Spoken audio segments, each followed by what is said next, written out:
Hey there, it's Kat, and this is Brews and Reviews.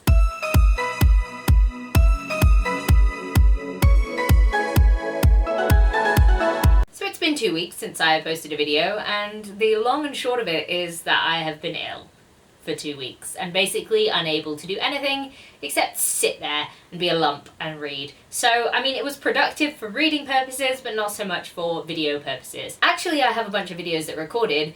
I just didn't have the energy to edit them, so you didn't get to actually see any of them. And the funny thing is, I've actually already filmed this video once. I just didn't edit it in time, and now all of the information in it is just completely out of date. So I was like, I'm gonna film it again, and we'll just go from there, okay? So today's video is the twice a year tag, and it was created by Beck from Beckle Books, and I was tagged by her to do this video. I'm excited to do this. I was more excited last month when I filmed it in the correct month where it was meant to be made, because this tag is designed to be done in April and in August, and I filmed it in April and I was very excited about that, and then I completely failed because, you know, sickness, but here we are. It may be May now, but going off of my previous posting history at the moment, you may not see this till June. Who knows? I hope not. Let's hope not. So let's get into this tag. Question number 1 is, how many books do you think you'll read this year? I would like to say 175. I really want to say 175. That is my goal, and I think I'm on target to get there. I'm gonna say at least 150 though, because I think that I can definitely hit 150. That is essentially double where I'm at now, because I'm on 73 books,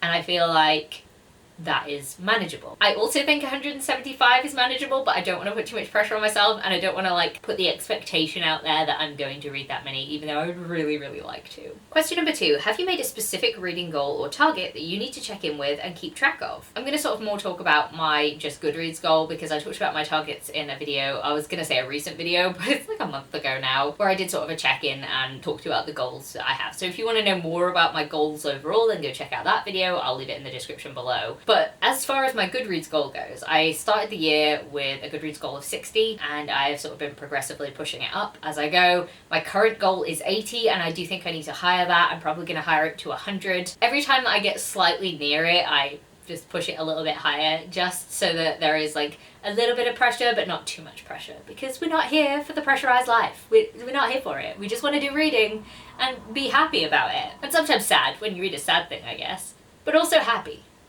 Question number 3, how many 5-star books have you read so far this year? So out of the 73 books that I have currently read, 15 of them have been 5 stars, which it turns out is about 20.5% of the books that I have read. And that's according to the percentage calculator online, because of course I didn't do that maths. I'm terrible at maths. Anyway, I do have to say that some of these have been rereads. Probably about half of those were rereads and 5 stars, but also I'm not mad about it. Just, I'm living my best life, doing what I'm doing, and I am happy that a lot of the books that I've been reading have been 5 stars. I think I have been probably nicer with my 5 stars this year, and I'm sort of just going with what I'm feeling. A lot of the time, a book may not actually be 5-star quality in terms of its writing or its plotting or all that, but a lot of the time, if a book has brought joy to me, then I'm just gonna give it the rating that I want to give it. So I do just feel like I need to preface my 5-star ratings in that they're not necessarily critical thinking 5 stars. That is where my 5 stars are at. I'm pretty happy with it. Question number 4, what's a popular book that you own and haven't read yet? I've got 2 books to answer this question, and you're probably sick of seeing both of them in my hands, but I kind of feel like if I talk about it enough, then I will get embarrassed enough that I will actually read them. So I'm going to talk about them again. So the first on this list is From Blood and Ash by Jennifer L. Armentrout. I think this is about vampires. I think it's slightly sexy, and I should just read it. I even have the audiobook of this as well, so it's not even like the chunkiness should be putting me off. I could pick this up at any point in time, I just haven't, so I should really read it. Then next up we have The Priory of the Orange Tree by Samantha Shannon. This one is chunky though. It's so chunky, and also it's kind of intimidating because it is a standalone fantasy. I know that there is a prequel coming out as well, but it can be read as a standalone fantasy, and it makes me nervous a little bit. It's big, it's fantasy. It's a book that everyone seems to love, and I'm nervous about not loving it. The hype is kind of like, oh, made me weird, and I just hope that I do like it when I eventually read it. I was supposed to read this one last year. It was on one of my TBRs, and it is again on one of my TBRs this year, so I really need to read it. Side note, sorry if my voice has gone funny at all throughout this video, or if it's a bit annoying. I'm still sick, so. Question number 5. Do you want to reread anything in the next few months? The answer is yes, I would like to reread a lot of things, and it's more just about prioritization, I guess, and I think the only thing that I actually need to reread to complete my spring goals that I set myself is Return of the King by J.R.R. Tolkien. This is the first half of Return of the King. I couldn't be bothered to go and get the second half too, so you've got one very tiny book here. I decided that I wanted to reread The Lord of the Rings, and I planned to do that before the end of May, so I have May to read this book. And I don't think that's going to be a problem because I've just been really enjoying this reread and I want to keep it up. Question number 6, what new release are you anticipating for the second half of the year? So the only one I can think of, because my brain is like mush when it comes to new releases, is The Hourglass Throne by Katie Edwards. This is the third book in the Tower sequence, the first book being The Last Sun.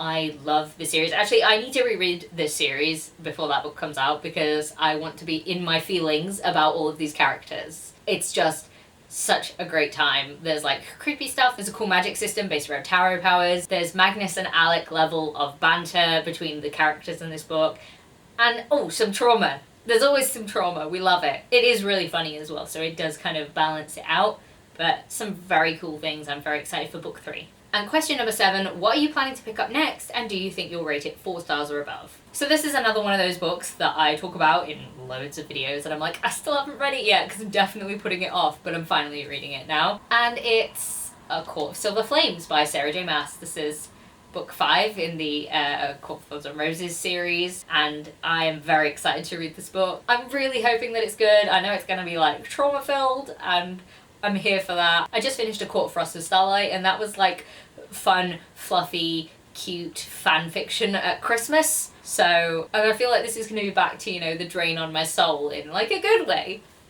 I guess. I mean, that sounds so horrible. I'm really excited to read this one. I do think it's going to be a 5 stars for me. I really hope it will be a 5 stars for me.